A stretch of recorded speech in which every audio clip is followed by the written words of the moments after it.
আসসালামু আলাইকুম। Welcome back to my channel cake studio. আজকে আমি শেয়ার করছি আমার ডেলিভারি দেওয়া ৩টি কেকের ডেকোরেশন। তো কিভাবে এই কেক ৩টি ডেকোরেশন করেছি পুরোটা ভিডিও দেখলে আপনারা বুঝতে পারবেন।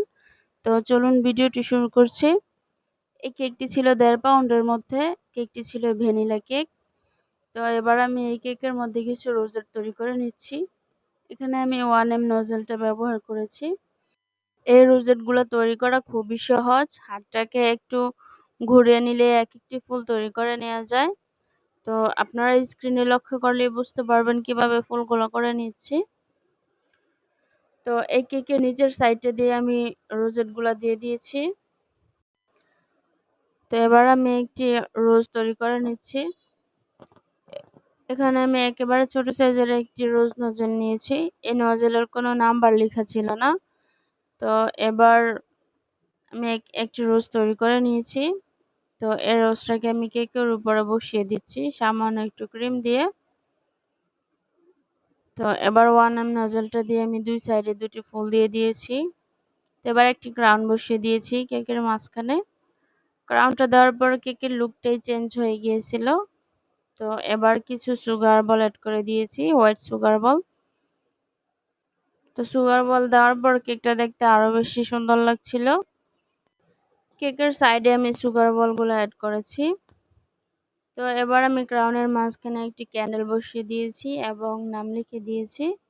তো তৈরি হয়ে গেছে আজকের ডেলিভারি দেওয়া একটি কেকের ডেকোরেশন। এই কেকটি সামনাসামনি দেখতে অনেক বেশি কিউট লাগছিল।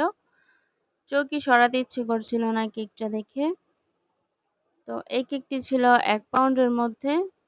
এই কেকটিকে আমি ৭ ইঞ্চি মোল্ডে বেক করেছি।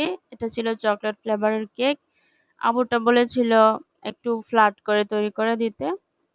তো আমি সেভাবেই করার ট্রাই করেছি। তো এখানে আমি একটি রোজ নজল নিয়েছি। এই নজলটার কোনো নাম্বার লেখা ছিল না। তো এখানে আমি রোজ তৈরি করে নিচ্ছি।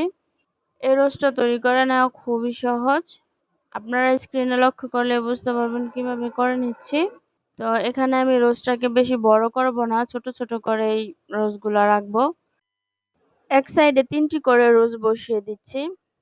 কিছু রোজ রেখেছি এখানে খাড়া ভাবে এবং কিছু রোজকে আমি এমন ভাবে রেখেছি যেন পড়ে আছে এমন মনে হচ্ছে।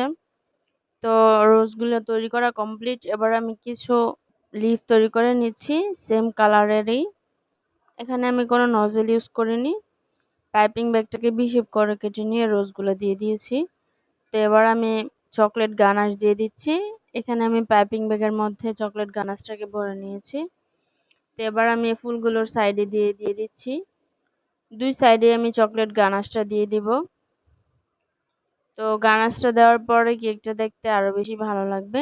তো এবার আমি কেকের মধ্যে কিছু এডিবল লিফ দিয়ে দিয়েছি, গোল্ডেন সুগার বল দিয়েছি এবং নাম লিখে দিয়েছি। তো এই কেকটাও অনেক বেশি সুন্দর হয়েছিল। আপুটা অনেক বেশি পছন্দ করেছিল কেকের ডিজাইনটা। তো এই কেকটা ছিল ১ পাউন্ডের মধ্যে। এই কেকটা ছিল চকলেট ফ্লেভারের কেক। তো এখানে আমি একটু রোজ নজেল নিয়েছি। এই নজলটা দিয়ে আমি কিছু ফুল দিয়ে দিচ্ছি। এই ফুলগুলা তৈরি করতে হয় চেরি ফুলের মতোই, এক একটা করে পাপড়ি দিয়ে, কিন্তু সাইজে অনেকটা বড় হয়। তো এখানে আমি অনেকগুলো ফুল তৈরি করে নিচ্ছি। এই ফুলগুলো আমি ডাবল পেটালে করে নিচ্ছি, অর্থাৎ প্রত্যেকটা ফুলের উপরে ডাবল করে আবার পাপড়ি দিয়ে নিচ্ছি।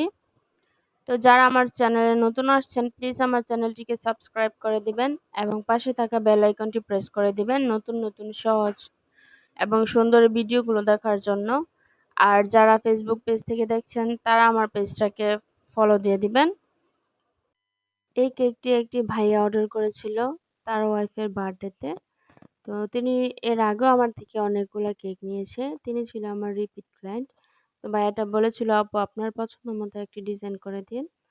তো আমি এই ডিজাইনটি করে দিয়েছিলাম। তো ভাইয়াটা কেকের ডিজাইনটা খুবই পছন্দ করেছিল। তো কেকের মাঝখানে আমি কিছু বেগুনি কালারের রেনু দিয়ে দিয়েছি।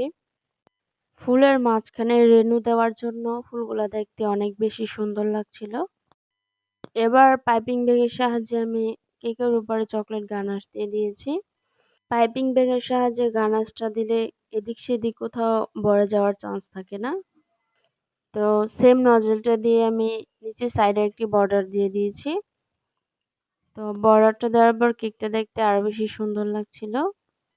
এবার কিছু লিফ দিয়ে দিচ্ছি। তো এবার নাম লিখে নিয়েছি এবং কিছু গোল্ডেন সুগার বল এড করে দিয়েছি। তো তৈরি হয়ে গেছে আমার আজকের ডেলিভারি দেওয়া ৩টি কেকের ডেকোরেশন। আমার আজকের কেকের ডেকোরেশনগুলো কেমন লেগেছে প্লিজ কমেন্ট করে জানাবেন। তো আজকে এ পর্যন্তই, কথা হবে নতুন কোনো ভিডিওতে। সবাই অনেক বেশি ভালো থাকবেন, সুস্থ থাকবেন। আল্লাহ হাফেজ।